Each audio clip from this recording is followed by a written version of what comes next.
Hi friends, welcome to the Law Teller YouTube channel. My name is Kollur Ramanyal Advocate, Vakalgadda, Krishna District, Salapalli Mandalam. ఈరోజు నేను మీకు చెప్పే topic ఏంటంటే non compoundable offences.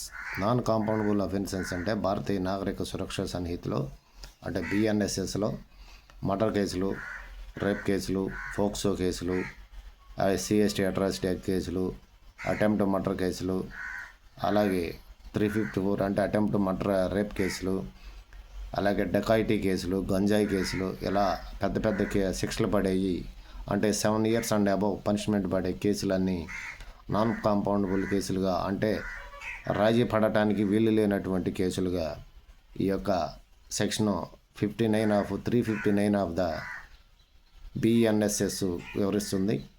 ఇంతకుముందు వీడియోలో compoundable offences section 359 of BNSS గురించి చెప్పాను. ఇప్పుడు non compoundable offences, compoundable non compoundable offences అంటే ఏంటనేది బిఎన్ఎస్ఎస్ సెక్షన్ 359 అనేది వివరించడం జరుగుతుంది. ఇప్పుడు నాన్ కాంపౌండబుల్ అఫెన్సెస్ అంటే రాజీ పడటానికి వీలు లేనటువంటి కేసులు అంటే 7 years అండ్ అబవ్ శిక్ష పడే కేసులు.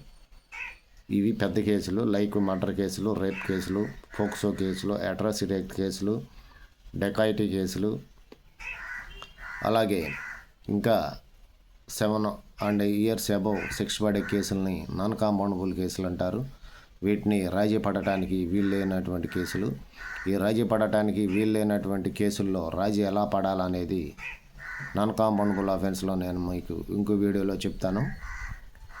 అయితే ఏంటంటే చట్టపరంగా రాజీ పడటానికి వీలు లేనటువంటి కేసులు నాన్ కాంపౌండబుల్ అఫెన్సెస్ అంటే మర్డర్ కేసులు ఇవన్నీ రాజీ పడటానికి వీలు లేవు. కాకపోతే ఏంటంటే దానికి వేరే మార్గం ఉంది. ఆ మార్గం ఏంటి, ఆ నాన్ కాంపౌండబుల్ అఫెన్సెస్లో రాజీ ఎలా పడాలి అనే దాని విషయంలో మీకు నేను మరో వీడియోతో మరలా మీకు ఎక్స్ప్లెయిన్ చేస్తాను. ప్రస్తుతానికి నాన్ కాంపౌండబుల్ అఫెన్సెస్ అంటే రాజీ పడటానికి వీలు లేనటువంటి కేసుల్ని భారతీయ నాగరిక సురక్ష సన్నిహితిలోనూ 2023లో వచ్చినటువంటి